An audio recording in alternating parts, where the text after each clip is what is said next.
Pues nada, ahora mismo se encuentra la temperatura lo más baja posible para el circuito.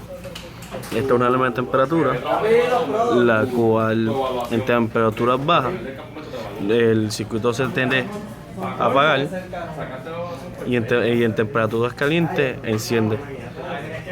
Ahora mismo está en temperatura baja. Según el DriveWave, que es un dispositivo que cambia temperatura, la resistencia interna del RTD, que es el dispositivo que está conectado de la parte de atrás.